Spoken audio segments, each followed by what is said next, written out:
Guys, டிவிக்கு கட்சியில் கனிமொழி மேடத்தை பார்த்து பேசுறதுக்கான ஒரு வாய்ப்பு எனக்கு கிடைச்சது கைஸ். குழந்தைகளுக்கு எதிராக, பெண்களுக்கு எதிராக நடக்கிற வன்கொடுமையை தடுக்கும் விதமாக நம்ம சில விஷயங்கள் பண்ணலாம் அப்படின்னு சொல்லி பேசியிருந்தேன்.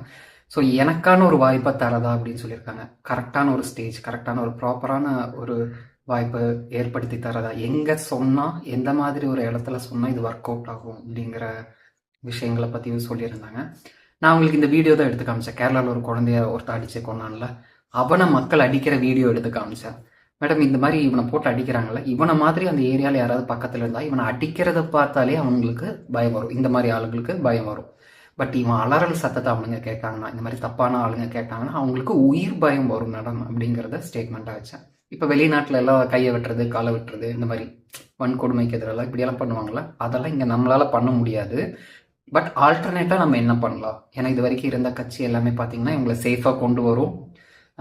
அந்த நிரூபிக்கப்பட்டுருச்சுன்னா அவங்கள கோர்ட்டு, கேஸு, ஜெயிலு இப்படி தானே கொண்டு போயிட்டுருக்கு. இதுக்கு நடுவில் நம்ம மன்னிப்பு கேட்குற ஒரு ஒரு ஒரு வழக்கத்தை கொண்டு வரலாம் அப்படின்னு சொல்லி பேசினேன். அப்படி இல்லாட்டி விசாரணைக்குன்னு கொண்டு போகிற இடத்துல அந்த ஊர் மக்களே அவனை போட்டு அடித்து சாவடிச்சிருவாங்க. அது வந்து அதிகாரிகளுக்கும் நம்மளோட சட்டத்திட்டத்துக்கும் அது செட் ஆகாது. ஸோ இதுக்கு என்ன பண்ணலாம், என்ன மாதிரி ஒரு ஐடியாலஜி எடுத்து செய்யலாம் அப்படிங்கிறது தான் நான் எக்ஸ்பிளைன் பண்ணேன்.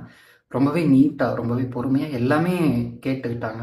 எனக்கான வாய்ப்பும் தரதா சொல்லியிருக்காங்க கைஸ். நீங்கள் ஒரு விஷயத்த கவனித்து பார்த்துருக்கீங்களா? இந்த மாதிரி ஒரு செய்தி வரும்போது எல்லாரும் பயங்கரமாக கொந்தளிப்பாங்க. அவனை அடிக்கணும், அவனை சாவடிக்கணும், அவனை விடக்கூடாது அப்படின்னு கொந்தளிச்சுட்டு போயிடுவாங்க, மூவ் ஆன் ஆயிடுவாங்க. அதை நோக்கி ஒரு விஷயம், அதை நோக்கி ஒரு செயல்பாடு எதுவுமே இருக்காது.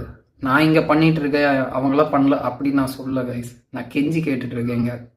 எனக்கு இங்கே ஒரு விஷயம் பண்ண வேண்டியதாக இருக்குது, எனக்கு அதுக்கான சப்போர்ட் தேவைப்படுது, நீங்கள் முடிஞ்ச அளவுக்கு இதை ஷேர் பண்ணுங்கன்னு மட்டும்தான் நான் உங்ககிட்ட கேட்குறது. என்னால் ஒரு விஷயம் எடுத்து பண்ண முடியும் இதில். அதுக்கான ரிக்வஸ்ட் மட்டும்தான் நான் இங்கே வைக்கிறது.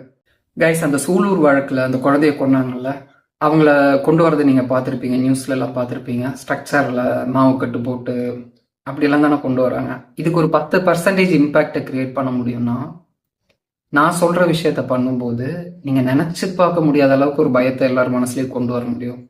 அது வந்து அவங்களோட அந்த வலி, அந்த அலறல் சத்தம், அதால தான் அதை கிரியேட் பண்ண முடியும்.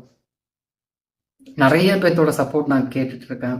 எனக்கு காலேஜ் ஸ்டூடெண்ட்ஸ்ல இருந்து, மகளிர் சங்கம், இந்த மாதிரி பல பேர் எனக்கு சப்போர்ட் பண்ணுறாங்க, எனக்கு ஆதரவு அளிக்கிறதாகவும் சொல்லியிருக்காங்க.